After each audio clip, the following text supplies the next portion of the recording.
할렐루야. 앞뒤로 같이 인사합니다. 하나님 이 자리에 계십니다.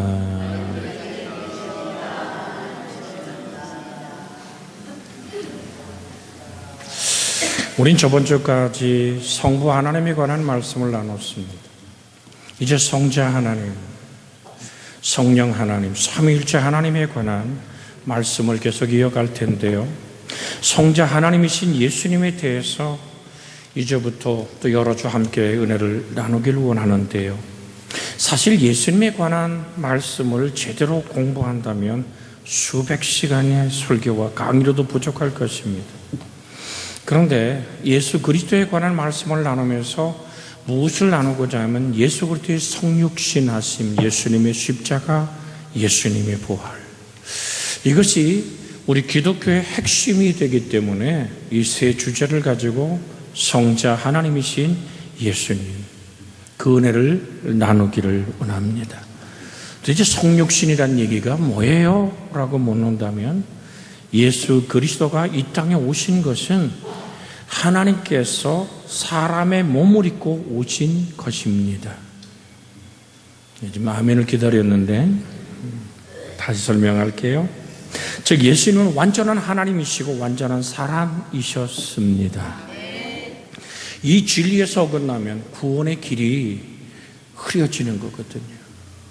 오늘 우리 새벽에 요즘 나눕니다만 그리스도는 하나님의 비밀이다 라고 얘기하죠. 공개된 비밀인데 주님이 우리에게 이런 말씀하셨죠. 여러분 요한복음 14장 6절에 내가 곧 길이요 진리요 생명이니 나로 말미암지 않고는 아버지께 올 자가 없느니라. 사도행전 4장에서 천하 인간의 구원받을 이름, 그 이름 예수 그리스도밖에 없음을 선포하고 있습니다. 그런데 말이에요. 그런데 이것을 제대로 이해하는 게 매우 중요한 것이 왜냐하면 그 하나님의 말씀 자체가 구원의 길을 다 흐려버리는 일들이 이 사단이 사람의 작은 지혜를 가지고 지식을 가지고 학문을 가지고 철학을 가지고 가로막아 버렸거든요. 이게 초대교회로 끝나는 것이 아니라 지금도 그것이 흐르고 있기 때문에 여러분과 제가 이 시간에 같이 나누고 배우고 하나님 앞에 고하길 원하는 것은 단 한마디입니다. 예수님은 참 하나님이시고 참 사람이셨다. 우리 옆에서 같이 나눠볼까요? 예수님은 참 하나님이시고 참 사람이셨습니다. 할렐루야. 뭐 그렇게 그게 대단히 중요하자고 물어본다면 사실 역사적 예수님에 관한 논란은 여러 가지로 많이 복잡해 있습니다. 헬라 철학을 연구했던 초대교회 신학자들 중에는 예수님은 인간보다 훨씬 위대한 존재지만 성부 하나님보다는 열등한 존재라고 주장한 사람들이 많았습니다. 이들이 강조하는 것은 인간으로 오신 예수님이었습니다. 처녀 마리아를 통해 태어난 예수는 선하고 의로우신 인간이었는데 요단강에서 세례를 받을 때 성령이 그 위에 임했다는 것입니다. 그러니까 예수님은 원래 인간으로 태어났지만 요단강에서 세례를 받은 후에 신접했다라는 주장들이 오늘 그 당시에 팽배했고요. 놀라운 일들은요, 지금도 보듯이 대한민국의 모든 오늘 건실한 교단으로 강릉 땅에도 수없이 교회에 함께 모이는 오늘 교파 중에 이 주장을 하는 신학의 뿌리를 가진 교단들이 있다는 사실입니다. 하나님이 아들 된 것이라는 주장, 여러분, 그러나 이것이 바로 2세기 말경에 데오토로스라의 가장 주장했던 양자설입니다. 이 양자설에다가 여러분이 좀 오늘 골 아프게 들릴지는 몰라도 이걸 알아야 되기 때문에 저도 굉장히 조심스럽게 이 말씀을 준비하며 성경을 찾아보았습니다. 오늘 사랑하는 여러분, 이와 같은 맥락에서 3세기, 4세기의 초대교회 전체를 뒤흔들었던 무서운 이단 아리우스라는 사람도 예수님은 사람이나 천사처럼 하나님의 피조물에 불과하다, 성자가 완전한 하나님이시며 완전한 영혼에 거하시는 전능한 하나님이라는 사실을 부정하고 나셨습니다. 이것이 훗날에 또 하나의 무서운 이단인 여호와의 증인의 핵심 교리이기도 합니다. 그러기에 우리는 오늘 정말 예수님이 누구신가? 그분은 누구라고요? 참 하나님이시고 참 사람이심을 잊지 않기를 주의 이름으로 부탁을 드립니다. 로마서 8장 3절에 보면 율법이 육신으로 말미암아 연약하여 할 수 없는 그것을 하나님은 하시나니 곧 죄로 말미암아 자기 아들을 죄 있는 육신의 모양으로 보내어 육신의 죄를 정하사라고 말씀하고 있습니다. 그런데요, 로마서 8장 1절과 2절에는 이렇게 말씀합니다. 그러므로 이제 그리스도 예수 안에 있는 자는 결코 정죄함이 없나니 이는 그리스도 예수 안에 있는 생명의 성령의 법이 죄와 사망의 법에서 너를 해방하였음이라고 성경은 말씀하고 있습니다. 자, 무슨 말씀을 나누는 거냐면 정령 이 땅에 저 천국에 가는 길, 영원한 생명을 얻는 내가 하나님의 형상과 모양으로 지음받은 내가 하나님의 형상과 모양을 회복하여 주님과 함께 임마누엘 함께 하신 하나님과 동행하는 삶의 역사는 어떻게 이루어지냐는 말이죠. 성경이 이렇게 말합니다. 영접하는 자, 곧 그 이름을 믿는 자들에게는 하나님의 자녀가 되는 권세를 주셨으니 혈과 육으로 난 것이 아니다. 이것은 하나님께로 난 것이라고 성경은 우리에게 말씀하고 있습니다. 여러분 기억하십시오. 골로새서 2장 8절로 9절에 보면 이런 말씀이 있습니다. 누가 철학과 헛된 속임수로 너희를 사로잡을까 주의하라. 이것은 사람의 전통과 세상의 초등학문을 따름이요 그리스도를 따름이 아니니라. 그 안에는 신성의 모든 충만이 육체에 거하시고라고 분명히 말씀하고 계십니다. 오늘 사랑하는 여러분, 골로새 1장으로 잠깐 가서 한번 읽어볼까요? 골로새서 1장 15절로 16절에 있는 말씀입니다. 이 화면에 떴습니다. 골로새 1장 15절에서 16절의 말씀 같이 읽습니다. 그는 보이지 않는 하나님의 형상이시여 모든 피조물보다 먼저 나신 이시니 만물이 그에게서 창조되되 하늘과 땅에서 보이는 것들과 보이지 않는 것들과 혹은 왕권들이나 주권들이나 통치자들이나 권세들이나 만물이 다 그로 말미암고 그를 위하여 창조되었고. 할렐루야. 그러니까 그 예수 그리스도 누구냔 말이죠. 그는 보이지 않는 하나님의 형상이에요. 그 안에서 모든 것이 지어진 창조주 전능하신 하나님이라고 예수님을 소개합니다. 여러분 19절로 골로새 1장 19절에 있는 말씀 같이 읽어볼까요? 아버지께서는 모든 충만으로 그 안에 거하게 하시고. 그러니까 모든 충만으로 온 우주를 창조하신 분이 지금도 모든 걸 보존하시는 전능한 창조자의 본질을 갖고 계신 예수 그리스도라는 사실을 우리는 잊어서는 안 될 줄로 믿습니다. 자, 우리 오늘 성경 본문으로 잠깐 돌아가 보면요, 우리가 빌립보서 2장 오늘 5절, 6절, 7절, 9절까지 읽었잖아요. 6절, 7절을 한번 같이 보겠습니다. 그는 근본 하나님의 본체시나 하나님과 동등됨을 취할 것으로 여기지 아니하시고 7절에 오히려 자기를 비워 종의 형체를 가지사 사람과 같이 되셨고. 자, 6절, 7절에 보면 그는 근본 하나님의 뭐라고요? 본체다. 자, 7절에 보면 자기를 비워 뭐가 됐다고요? 종의 형체를 가지사. 그런데요, 본체나 형체란 말이 헬라 원어로 보면요 똑같은 단어예요. 모르페라는 단어. 여러분, 그러니까 둘로 모르펜이라고 얘기하는 이 둘로 하나님의 본체다라고 얘기하시는 거예요. 그런데 그 다음에 오늘 7절에 가서 종의 형체라면 둘로 모르펜 이렇게 써 있습니다. 여러분, 왜 이 말씀을 드리냐면 우리 여성분들이 가장 익숙한 단어는 에센스란 말이죠. 그죠? 영어의 에센스란 말은 바로 모르펜이라는 단어와 같은 뜻입니다. 어떤 것의 본질 자체, 변할 수 없는 본질적인 형체라는 뜻이 바로 모르펜이라는 말이고 영어로 에센스란 말이거든요. 그러니까 예수 그리스도 그분은 정말로 하나님의 본체, 하나님으로서의 변할 수 없는 본질적인 그 모습 그대로. 그런데 그는 또한 참 사람의 모습으로 이 땅에 오셨다. 오늘 사랑하는 여러분, 차츰차츰 하나님 말씀을 나누겠습니다만은 그러니까 사실은 그래요. 제가 헬라어를 공부하면서 느끼는 사람이란 말이 아노스라는 언어가 있어요. 그런데 왜 주님을 여기서 오늘 돌로스 모르펜이라 그랬을까? 여러분, 돌로란 말은요, 노예란 말이에요. 노예. 여러분, 세례 요한이 예수님을 바라볼 때 뭐라고 얘기합니까? 보라, 세상 죄를 지고 가는 하나님의 어린 양이로다.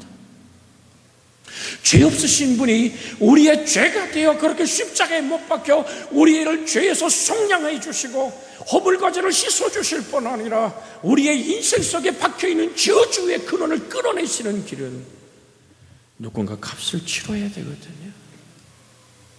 여러분, 이 단에 수없이 많은 그리스도의 구원의 길을 흐려버린 사람들이 뭐를 간과해버렸냐면 죄의 무서운 대가의 결과에 대해서 그들은 제대로 알지 못했던 거죠. 예수 그리스도 그 안에는 하나님의 충만함이 있었다는 얘기입니다. 예수님은 우리와 똑같은 피조물이 아니라 그는 전능한 창조자이시고 성령이 마리아의 몸속에 쇠퇴하여 성령으로 쇠퇴한, 그래서 그는 오늘 우리에게 뭐라고 얘기합니까? 요셉이 얘기하잖아요. 요셉이 약혼자 아닙니까? 여러분, 이스라엘은요, 나면서부터 이렇게 당신 참 딸이 아름다운데 내가 아들을 낳았어. 그런 말이야. 우리가 사돈 맺세. 뭐 그러자고. 그러고 이렇게 그때 아이들이 결혼 정년기가 이렇게 되면 부모끼리 이제 얼굴을 맞대는 그걸 갖다가 정혼식이라 그래요. 그런데 정혼한 다음에는요, 1년 동안 절대로 한 가정의 살림을 이룰 수는 없어요. 1년 동안 지켜보는 거예요. 그래서 모험하면 정혼한 지 1년 만에 결혼하는 거거든요. 근데 마리아 요셉은 정혼한 사이였습니다. 생각해 보세요. 아니, 나하고 정혼한 여인이 아이를 가졌는데 그게 나와 상관없는 아이라고 생각해 보세요. 요셉이요, 요즘 말로 뭐 했을까요? 환장하는 거예요. 환장이라는 말은 창자가 속에서 뒤집힌다는 얘기죠. 오늘 사랑하는 여러분, 드리고 싶습니다. 마리아는 입을 다물어요. 하나님의 성령이 내게 생명의 수태를 주셨기에, 누가 입 열기 전에, 성령이 말하기 전에 마리아는 입을 꼭 다뭅니다. 그것을 우리는 사랑의 침묵이라고 말합니다. 사랑하는 여러분, 여러분 속에서 이 하나님을 사랑하기 때문에, 사랑 때문에 사랑을 가슴에 안고 침묵하던, 그러니까 요셉이 가만히 보니까 이 여자가 가진 아이는 내 아이가 아니에요 라고 소리치면 어떻게 됩니까? 마리아는 동굴밖에 끌려나가서 돌 맞아 죽어요. 근데 성경이 이렇게 말합니다. 요셉은 어려운 사람이라 가만히 꿈꿔져 했다 그랬어요. 도대체 내 씨가 아닌 다른 씨를 받아서 이 아이가 태어나면 난 꼼짝없이 이 아이를 아비가 돼야 되는데 내가 그럴 수는 없잖아. 그러니까 조용히 꿈꿔자 할 때 하늘이 열리며 그에게 말합니다. 내 안에 마리아 데려오기를 두려워하지 마라. 성령으로 수태된 거예요. 아이를 낳으니 그 이름을 뭐라 그래요? 예수라. 곧 임마누엘이니라. 여러분, 예수란 뜻은 우리를 구원하는 구원자란 얘기죠. 임마누엘은 무슨 뜻이죠? 하나님이 우리와 함께 계신다. 그래서 예수 그리스도를 영접한 우리 속에는 하나님이 우리 주의 성령을 보내서 우리 속에 계시며 영원히 우리를 떠나지 않고 지금도 함께 계시고 영원히 함께 계시는 그 좋으신 성령께서 증언하는 분이 바로 예수는 그리스도란 사실입니다. 예수는 참 하나님이시고 참 사람이란 사실을 끝없이 우리에게 말씀하며 우리와 함께 하기를 원합니다. 예수 그 이름은, 다른 이름이 뭐라고요? 임마누엘. 임마누엘이 뭐라 그랬어요? 하나님이 우리와 함께 계신다. 자, 옆에 사람 같이 한번 손잡고 인사할까요? 하나님은 당신과 함께 계십니다. 할렐루야. 누가 함께 한다고요? 그래서 묻잖아요. 하나님 어디 계세요? 그러면 내 안에 있다고. 내 안에 있다. 여러분, 내 안에 있으면 큰 내, 작은 내 옆에 계신 거, 심정 옆에 계신 거, 여러분, 그게 육체가 아니거든. 하나님은 영이시라. 그래서 우리는 살리는 것은 영이니 육을 무익하니라. 내가 너에게 이런 말이 영이고 생명이니라. 그래서 우리는 말씀으로 돌아가야 될 줄로 믿습니다. 성자 하나님이 성부 하나님보다 열등한 위치에 있는 성부 하나님에 의해 창조된 존재가 아니라 성부 하나님께 전적으로 의존해야만 존재하는 그런 오늘 가르침이 성자 종속설인데 성경은 그것을 말하고 있지 않습니다.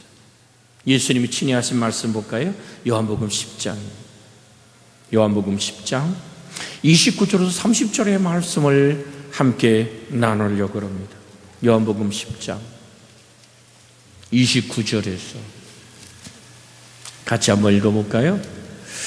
자, 28절부터 한번 읽어볼까요? 시작. 내가 그들에게 영생을 주노니 영원히 멸망치 아니할 것이요 또 그들을 내 손에서 빼앗을 자가 없느니라. 그들을 주신 내 아버지는 만유보다 크심에 아무도 아버지 줘서 빼앗을 수 없느니라. 나와 아버지는 하나이니라 하신대. 할렐루야. 예수님이 믿는 우리들에게 뭐를 준다고요? 영생은. 그 하나님이 독생자를 이 땅에 참 하나님 품속에 독생하신 하나님을 보내신 이유가 있다니까요. 우리 요한복음 1장 18절 빨리 좀 한번 우리 찾아서 볼까요? 요한복음 1장 18절. 자, 이 말씀 읽고 다시 원래 말씀을 돌려주세요. 같이 읽습니다. 시작. 본래 하나님을 본 사람이 없으되 아버지 품속에 있는 독생하신 하나님이 나타나셨느니라. 누가 나타났다고요? 하나님 품속에 있던 독생하신 하나님이 나타났느니라. 무엇을 육신을 입고 우리 가운데 거하심에 그 영광을 보니 하나님의 놀라운 영광이요 은혜와 진리가 충만하더라. 14절에 있죠. 14절 1장 14절 같이 읽습니다. 말씀이 육신이 되어 우리 가운데 거하심에 우리가 그 영광을 보니 아버지의 독생자의 영광이요 은혜와 진리가 충만하더라. 이 말씀이 무엇한 겁니까? 1절로 다시 올라갑니다. 요한복음 1장 1절로 우리가 4절까지 읽습니다. 태초에 말씀이 계시나 이 말씀이 하나님과 함께 계셨으니 이 말씀이 곧 하나님이시니라. 그가 태초에 하나님과 함께 계셨고 만물이 그로 말미암아 지은 바 되었으니 지은 것이 하나도 그거 없이 된 것이 없느니라. 그 안에 생명이 있었으니 이 생명은 사람들의 빛이라. 여러분, 빛이란 말이 원어로 보면 펄스라는 원어인데요, 이렇게 만들어진 빛이 아니에요. 반사되는 빛도 아니에요. 영원한 생명의 근본된 빛을 얘기할 때 펄스라는 원어를 써요. 여러분과 제 속에 생명을 불어넣던 영원한 생명. 그 하나님이 왜 하나님은 독생자를 십자가에 못 박기까지 그렇게 이 땅에 보내셔야 됐을까? 우리 요한복음 3장 16절 다 아시죠? 모르시는 분은 올해 화면을 보시고 요한복음 3장 16절 같이 암송해 볼까요? 시작. 하나님이 세상을 이처럼 사랑하사 독생자를 주셨으니 이는 누구든지 그를 믿는 자마다 멸망치 않고 영생을 얻게 하려 하심이라. 사람만이 하나님을 믿을 수 있는 거예요. 사람만이. 여러분과 저를 지으신 분이 하나님이시기에 왜 독생자가 이 땅에 오심이 그렇게도 중요하단 말입니까? 죄의 값은 사망이기 때문입니다. 그 전에 좀 더 돌아가서 요한복음 17장 5절에 예수님이 피조물이 아니며 그는 전능한 하나님이라는 사실을 지금 계속 여러분에게 상기시켜 드리는 거예요. 요한복음 17장 5절 같이 읽을까요? 아버지여, 창세전에 내가 아버지와 함께 가졌던 영화로서 지금도 아버지와 함께 나를 영화롭게 하옵소서. 자, 예수님이 언제 존재했다고요? 창세전에. 여러분, 에베소 1장 4절에 보면 창세전에 우리를 택했다 그랬어요. 예수 그리스도 안 했어요? 그래서 우리 사람은요, 원래 하나님 품속에 있던 생명이에요.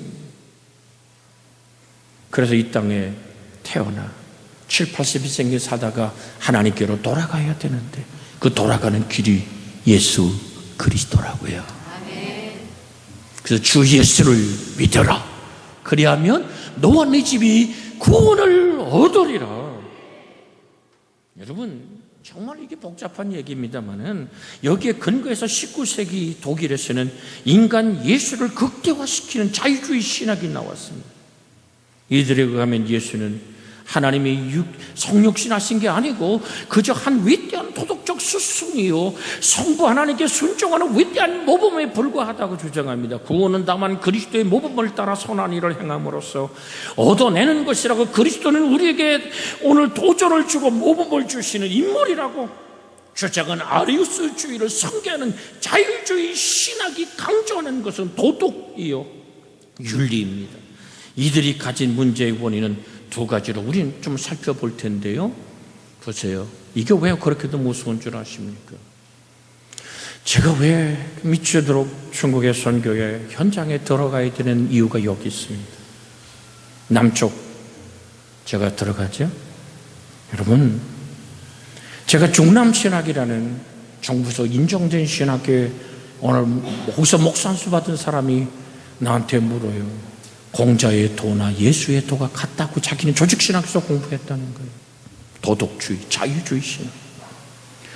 여러분, 이게 안타까운 일이 뭔지 아십니까? 대한민국 개신교 중에 거의 이렇게 표현하면 뭘까요? 3분의 1 정도는 이 자유주의는 도덕적인 것을 신학으로 바탕을 가지고 신학대에서 지금도 공부하고 있다는 사실입니다.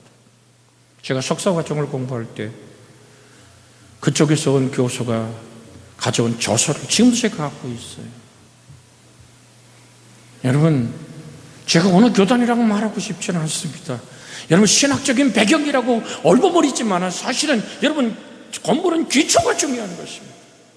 우린 끝없이 성경으로 돌아가야 될 줄로 믿습니다. 예수 그리스도 외에는 다른 이로 구원받은 이름이 없습니다. 여러분, 베드로전서 1장 17절에 있는 말씀 한번 같이 읽겠습니다. 베드로전서 1장 17절 같이 한번 읽습니다. 외모로 보시지 않고 각 사람의 행위대로 심판하시는 이를 너희가 아버지라 부른즉 너희가 나그네를 있을 때 두려움으로 지내라고 말합니다. 외모로 보지 않고, 기록됐을 때 내가 거룩하니 너희도 거룩할지어다 하셨느니라고 얘기하면 외모로 보지 않고 각 사람의 행위대로 심판하시는 이가 너희가 아버지라고 부른즉, 여러분, 하나님은 우리의 좋으신 하나님이고 아버지인 줄로 믿습니다. 여러분, 이 자유주의와 도덕주의의 가장 문제점이 뭐냐면 하나님의 초월성에 대한 지나친 집착에서 생기는 아리우스 주장의 주의는 인간과 하나님 너무나 떨어져 있기 때문에 중재자가 필요하다는 얘기입니다. 여러분, 여기서 우린 정신을 차려야 됩니다. 신천지의 이만이라는 교주가 자기가 보혜사라 그러죠. 하나님과 인간이 너무 많이 떨어져 있기에 인간과 하나님 사이에 나는 중재자로 특별한 계시받은 자라고, 내가 이 성경을 통해서 특별한 계시를 받았기에 나와 함께 있어야지만 너는 특별한 그리스도인이 된다고 주장하는 이단의 수없이 많은 이 핵심적인 사상이 아리우스주의에서 왔단 말입니다. 여러분, 중보자는 예수 그리스도밖에 없는 줄로 믿습니다. 성경이 이렇게 말합니다. 이사야 53장 5절에 보면, 이사야 53장 5절 거의 함성하죠. 저가 찔림은 우리 허물 때문이요, 저가 상함은 5절 같이 다시요. 그가 찔림은 우리 허물 때문이요, 그가 상함은 우리 죄악 때문이라. 그가 징계를 받으면 우리가 평화를 누리고 그가 채찍에 맞음으로 우리가 나음을 받았도다. 중요한 것은 그가 상함은 우리의 죄악 때문이라. 그 다음에 뭐라 그래요? 그가 징계를 받으면 우리가 뭐를 누리고요? 화평을 누리고. 할렐루야. 주님 이 땅에서 그런 말씀하시고, 평안을 내게 주노고 나의 평안을 너희에게 주노라. 내가 너에게 주는 건 세상에 주는 것 같지 아니하니라. 너는 마음에 근심하지 말고 두려워하지 마라. 요한복음 14장 27절 얘기죠. 저가 징계를 받으면 평화를 누린다. 여러분, 진정 하나님과 인간 사이의 화해는 예수의 보혈 안에서 이루어지는 줄로 믿습니다. 그래서 주님은 십자가의 나무에 달려 이렇게 말씀합니다. 아버지, 저들의 한 일을 저들이 알지 못합니다. 저들의 죄를 사하여 주시옵소서. 피 흘림이 없은즉 죄사함이 없습니다. 이 땅에 그 어느 피조물이 하나님과 인간을 화해시킬 수 있단 말입니까? 참 하나님이시면 참 사람만이, 바로 하나님 품속에 독생하신 하나님만이, 창세전에 영화롭게 하나님과 권일던 그분만이 하나님의 사랑 때문에 자기를 비우시고 종의 형체를 입으신 예수 그리스도 안에서 흘리신 그 보혈만이 우리의 죄를 씻고 하나님과 우리 사이를 화평케 하는 능력인 줄로 믿습니다. 이들이 주장한 아리우스주의에 이것은 성경적인 신론이 아닙니다. 제가 여러분에게 굉장히 많이 조심하면서 이 말씀을 가르치고 있어요. 제가 들어가서 오늘 목회자들에게 강의할 때는 이렇게 어렵게 마음 졸이지 않아도 돼. 왜? 그들은 기본적인 신학을 갖고 있으니까요. 그러나 이것은 성경적인 신학 이론이 아닙니다. 구약의 하나님도 우리로부터 멀리 떨어진 존재가 아니라는 사실을 기억하시기를 주의 이름으로 부탁을 드립니다. 시편 68편 5절을 볼까요? 성경은 뭐라고 구약의 하나님을 소개합니까? 시편 68편 5절입니다. 함께 읽습니다. 68편 5절 시작. 그의 거룩한 처소에 계신 하나님은 고아의 아버지시며 과부의 재판장이시니라. 할렐루야. 그의 거룩한 처소에 계신 높고 높은 보좌 위에 계신 그 하나님은 구말리 장천에 계셔서 우리와 멀리 떨어진 분이 아니라 그는 고아의 아버지시며 과부의 재판장이라고 말하시는 줄 믿습니다. 그러면서 하나님이 고독한 자를, 6절 같이 읽어볼까요? 시작. 하나님이 고독한 자들은 가족과 함께 살게 하시며 갇힌 자들은 이끌어내사 형통하게 하시느니라. 오직 거역하는 자들의 거처는 메마른 땅이로다. 할렐루야. 하나님 우리의 신음소리를 들으실 뿐 아니라 신음소리를 해결하시는 하나님인 줄 믿습니다.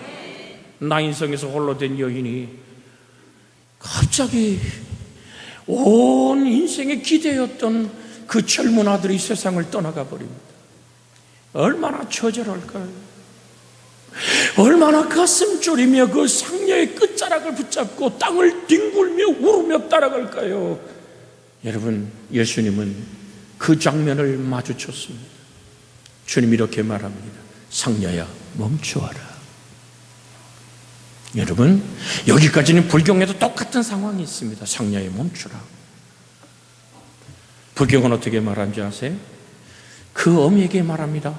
지금 그릇 하나를 이렇게 주면서 이 그릇을 들고 동네에 빨리 내려가서 집집마다 문을 두드려라. 그리고 물어봐라. 장례를 한 번도 안 치는 집이 있거든. 거기서 공양을 받아서 쌀을 그 공양 곡식을 가지고 내게로 돌아오라. 여인은 막 갑자기 그릇을 들고 동네로 뛰어가서 집집마다 두드립니다. 장례를 치른 적이 있어 없어. 이 여자가 제정신이 실성할 정도로 집을 두드려보지만 장례를 나가던 아침은 저녁 노을이 져도 이 여인은 빈탄기로 돌아옵니다. 어째서 그렇게 돌아왔는고? 장례를 안 치는 집은 한 집도 없습니다. 그때 부처는 이렇게 말합니다. 업보로다. 예수님은 어떻게 하셨을까요? 그분이 정말 인간의 피조물이란 죽음의 상녀에 실려져가는 그 상녀를 멈추신 주님은 뭐라고 말합니까? 여자여 울지 말라고 말씀하십니다. 말씀은 곧 현실이고 말씀은 곧 하나님이신 줄 믿습니다. 저번 주 오늘 찬양 경배 시간을 여러분에 드렸습니다. 하나님 우리에게 말씀을 주신다는 것은 하나님 자신을 내어주시는 것입니다.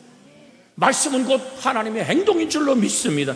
그리고 말합니다. 청년아 일어나라고 명령할 때 죽음에 휩싸여 온전히 오늘 몸에 수의를 입고 거기에 오늘 나드와 침약 섞은 것으로 몸에 처발랐던 청년이 죽음의 관을 열고 일어서 나옵니다. 그 청년을 데리고 여인의 품에 안겨줬던 것이 성경의 사건입니다. 사랑하는 여러분, 주님은 그렇게 고아의 아버지가 되시며 홀로 사는 여인의 재판장이 되시는데 생명으로 대답하시는 좋으신 하나님인 줄로 믿습니다. 성경을 또 볼까요? 이사야서 64장 8절입니다. 거기서는 하나님을 이렇게 말합니다. 이사야 64장 8절 같이 8절 같이 한번 읽습니다. 그러나 여호와여 이제 주는 우리 아버지이시니이다. 우리는 진을 기어 주는 토기장이시니 우리는 다 주의 손으로 지으신 것이니이다. 창조자 하나님의 손으로 나를 지으셨기에 당신 속에 있는 생명을 불어넣었기에 우리를 떠날 수 없는 좋으신 하나님, 사람을 흙으로 사람을 빚고 그 코에 뭐를 불어넣으니 생기를, 이 생기 후 불어넣는. 깜짝 놀라셨어요? 아주 유정로님이 책 보시다 놀래갖고 미소를 짓고 바로. 사랑하는 여러분, 이 생기란 말이 루아흐란 히브리 말인데요, 그것은 하나님의 속 생명이란 얘기입니다. 하나님의 살아계신 숨결이 사람 속에 들어와 우리가 하나님 형상인 영이 만들어진 줄 믿습니다. 그러기에 하나님은 포기할 수 없잖아요. 우리 집사람이 나보고 그래요. 당신 참 주책스러워졌대. 그래서 왜? 그랬더니 아무한테나 손주 사진을 보여주면 우리 손주 좀 보세요 라고 얘기한대. 세상에 당신도 이제는 할아버지가 다 됐다고. 그래서 제가 드리고 싶은 얘기가 그거예요. 저도요, 내가 언제 지 손주 손녀 보고 싶댔어? 그런데요, 지금 내가 그 심정이 되니까 그냥 내가 사랑하는 사람이 내 손주예요. 예쁘게 봐줘요. 근데 한 사람도 내 앞에서는 어우 독실합니다. 알아들어요. 그런데도 하늘 아버지 앞에 내가 이게 본질이구나. 왜 이 말씀 드린 줄 아세요? 하나님 여러분을 포기할 수 없는 사랑이라. 그분은 우리의 신음소리를 들을 뿐 아니라 해결해 주시는 좋으신 하나님, 구만리장천에 계신 분이 아니라 지금도 우리 곁에서 나를 지으신 하나님, 토기장의 흙으로 짓듯이 나를 짓고 내 속에 하나님의 속생명을 불어넣으셨기에 내가 너를 지었고 너는 내 것이라고 말합니다. 내가 물 가운데 지날 때 물이 너를 침몰하지 못하며 내가 강을 건너도 그 물이 너를 삼키지 못할 거야. 네가 불 가운데 걸어갈지라도 불이 너를 사를 수 없으면 너는 내 것이라. 조명에 불어넣는 너는 내 것이라 하시는 하나님의 아버지의 사랑이 우리 속에 있는 줄로 믿습니다. 우린 예수 그리스도 외에는 그 어떤 중보자도 필요 없습니다. 그리스도 안에서 우리는 하나님께 나가는 길이 열렸기 때문인 줄로 믿습니다. 시간이 돼서 이 말씀 붙잡고 함께 기도합니다. 주여, 살아계신 하나님, 주님은 말씀하십니다. 너희가 간절하도 자식에게 좋은 걸 줄 줄 알거든 하물며 하늘에 계신 너희 아버지께서 구하는 자에게 좋은 것을 주지 않겠냐고 하신 하나님, 오늘도 우린 주님을 바라봅니다. 우리를 포기하지 않으시는 하나님의 놀라운 사랑을 바라봅니다. 아버지여, 우리의 신음소리를 들으시는 좋으신 하나님, 하나님과 나 사이 유일한 중보자 예수 그리스도, 그는 참 하나님이시고 참 사람이심을 간증합니다. 내 속에 좌정하사 임마누엘로 함께하여 주시옵소서. 주 예수의 치료함을 베풀어 주시옵소서. 아버지, 영혼과 육체의 질병을 저가 채찍에 맞으므로 너희가 나음을 입었다 했습니다.